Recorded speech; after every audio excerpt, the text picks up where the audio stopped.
Are you a freelancer and only retaining clients once in a blue moon? You are confident that your services and rates are inch perfect, but still landing customers seems to be a challenge. Here's a truth you may not know. Your relationship with a customer must be built and nurtured. In today's episode, we will hang out with Carlo de Leeuw, who will be sharing what he learned from meeting executives of large corporations representing one of the world's lead consulting companies, Accenture. He will be sharing his learning bomb, that one piece of information that will dramatically improve your communication with clients. My name is Mauricio and welcome to the Schulering Hub podcast. Schulering Hub is a hospitality professional platform connecting freelancers and hotels, as well as providing tools to assist in the personal development of workers in the tourism industry. If you like what you hear, share this podcast, follow us on social media, or message your questions and ask to join our LinkedIn and Facebook groups.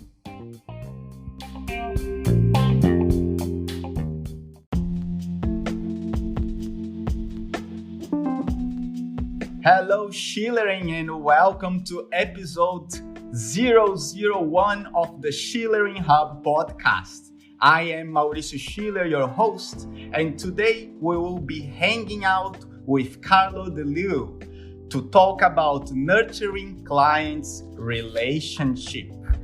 Schulering Hub is a hospitality professional platform connecting freelancers and hotels, as well as providing tools to assist in the personal development of workers in the tourism industry. If you like what you hear, share this podcast, follow us on social media, or DM your questions and ask to join our LinkedIn and Facebook groups. Carlo de Leeuw is from Accenture, the global consulting firm with nearly 700,000 employees and a portfolio of clients and partners including SAP, Microsoft, Oracle, and Workforce. You have developed unique skills which you train and mentor other people on, Carlo. Among these skills are presenting, team management, coaching, and stakeholder management. Welcome to the Schulering Hub podcast. You have trained our Schulering team on nurturing clients' relationship before. It was fantastic. Maybe our listeners are not familiar with the term stakeholder management, which is our topic today. Could you tell us a little bit more about it and what is nurturing clients' relationship about? Yes, first of all, thank you for having me, Mauricio. It's great to talk about this subject. I think it is important to talk about any type of relationship. Now we're talking about a business relationship and how the communication can be set up. Stakeholder management, nurturing a business relationship, I think have a lot to do with one another. I think they are words that you can use to express how to build trust, basically, because I think that is where a successful relationship starts from. Indeed, I did one of the sessions with Schulering. I enjoyed it a lot. It was a very healthy session with a lot of discussion in a very nice way. Today, I would really like to start talking about the beginning of such a relationship. And there is usually two scenarios. Either you worked with a client and you have a new stakeholder, or you're working with a completely new client. So I would like to talk today about, let's say, the briefing or the first meeting you will have with a new person that you're going to do business with. So I hear the word trust there, and that's a big one when it comes to relationship, right? So let's talk how does it start as a freelancer getting ready to meeting a client for the first time. What should I do?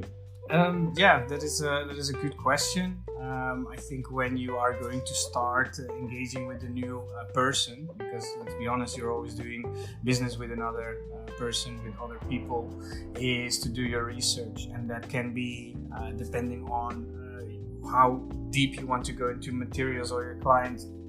But at least I always suggest to read through their website, understand who you're going to talk with, what are their values, sometimes as a company or as an individual.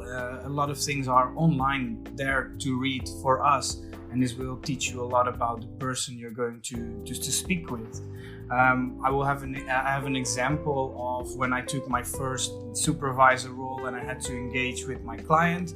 So I took over from my previous manager, and I knew that this person was struggling a bit with the communication. Why was there a struggle? Had a lot to do with sending a lot of emails, sending a lot of chats, calling for a lot of minor things, and I think that it was an opportunity for me to establish a new way of working. So when I took over the role, I just set up a meeting and a call, and I start to listen. Yeah, you start to listen to what the other person has to say on how they would like to work, and it can be on any topic.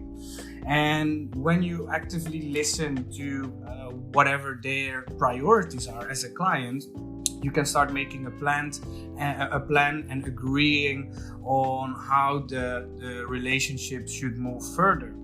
And I have a couple of examples on how to do that. But basically the start is you're doing your research. Yeah? So before you're going to engage with a person, I, in my case, already knew who this person was, a bit of the priorities. I asked the previous manager, okay, what were your experiences? And based on those experiences, I kind of made a plan and an approach to make sure that the relationship became successful, which it did. So do your research, yeah? And you said some great things that our freelancers can find when doing the research, as the values of the company, yeah? And if you can align with their values, probably will be a great right foot. Is that right, Carlo? Yeah, that is correct. On LinkedIn, web pages, there's a lot of information shared. I think we do it ourselves as well in Schulering to show who we are, how we think, and what catches our interest. And a lot of companies do the same as well. And I think it is very valuable information if you want to have this relationship with a client, because usually you are looking for something on a longer term. And I will explain later why also the long term is very important. Great. So do your research, Schulering. Do your research. Hope you all got that. Meeting a client for the first time is pretty nerve-wracking, isn't it? What is crucial to do in order to start with the right foot? Yeah, that is a bit what I was saying before, right? So the active listening and really engaging on what you are learning about the person. We're all human. We all have our different styles. It can be on communication mainly. That is what we are talking about today. There are many differences, also culturally speaking. And what is crucial to do at the beginning after the research is just to talk openly. Yeah, so you are going to explain how you work. So I work with deadlines. I think for short communication, we can use the chat or the phone line. If we need to agree something, we can do that via email. But even in these ways, that is my preference, because the other person might feel different. Yeah, and if they really feel different, then they would say like, well, I would just like to call daily. Okay, that is possible, but let's have a fixed agenda.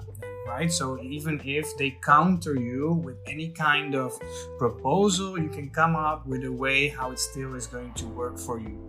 I mentioned a little bit that there are different culturally. That is an experience I have myself. I'm managing people from 6 different countries with all their different cultures and their different ways of working. And I treat them all differently, but I treat them equally.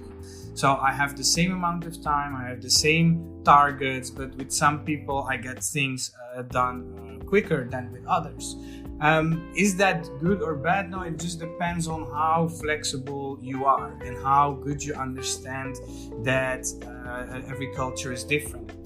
One of the books that helped me a lot with understanding this is called The Culture Map.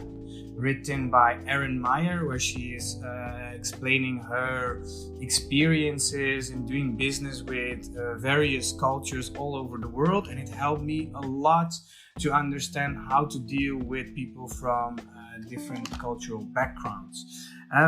The goal is to be successful. The goal is to have a long-term relationship where you both benefit from. We are providing a service, they need the service, and if it works out for both parties, we can call it successful.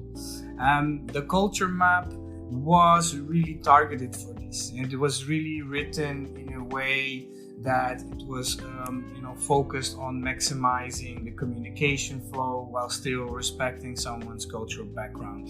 Me, myself, I grew up with two cultures, so I really understand how different it can be, as my Dutch culture and my Central American culture clash sometimes within. It was really fun to read this book because I started with learning a lot about myself, and then even better how to understand my clients. That's great. And I took some notes just for our Schulering to memorize. So active listening and personalize the agenda is two things that really hit me there. Of course, set deadlines and understand your client's culture. They may be a little bit different than you are. So it's important that you understand that, Schulering. And if there is something that Carlo already shared, a super bomb there is the culture map. Great read for you guys, great suggestion. Thank you for that, Carlo. It sounds like you've done this before, right? And now it's time for our learning bomb. If there's one thing that our Schulering community will be happy to leave with the podcast, what would that be, Carlo? What they can take as the learning bomb from here? As we are talking about a briefing and this first step of building a relationship, and this is what the subject is today, is really this first follow-up. So even if you feel like this conversation didn't go as I wanted, or it wasn't as successful how I thought it would be, make notes and write them in a professional way. Use this momentum also to thank them for their time. People are using their time to speak with you about how to develop a relationship. Make sure you put it in written. Use this moment to thank them for their time and tell them you're looking forward in building this relationship. That is starting off on the right foot. It can help you a lot, even if you didn't feel super comfortable with that first briefing. There are a lot more aspects to it, but if we're focusing on the first part, I think this is the biggest takeaway. The follow-up, Schulering. Take this information and save in your knowledge safe. The follow-up. If there is one thing that I remember that from your training to Schulering was that I took for me for good was the follow-up. I started to always follow up with a written email to make sure that we were in the same page. And definitely it's a crucial thing to keep that relationship on track.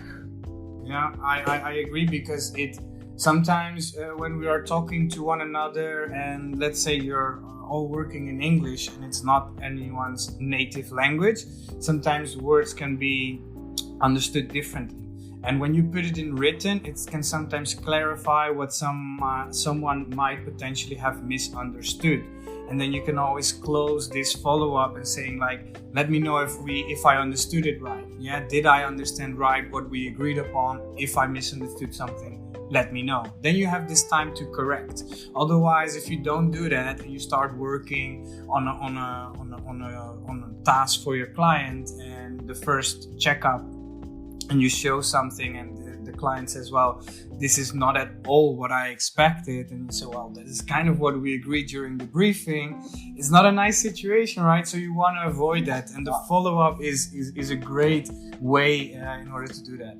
Great, Carlo. That's I think that our Schulering community will be happy with that information. That was very short actually, but super valuable. I think that we should have another 2 or 3 meetings with you and get more from this brain of yours and all your experience talking to big corporations and some big executives that I know that you have. So thank you very much for hanging out with us today, Carlo. Schulering, you've been hanging out with Mauricio Schulering and Carlo de Leeuw and the Schulering Hub podcast. Hope you enjoyed the chat and join the Schulering Hub to learn more about freelancing and the hospitality industry. If you like that podcast, share and follow us on the social media, DM us to ask to join our LinkedIn and Facebook groups. Thank you very much, Carlo. Thank you as well. Take care.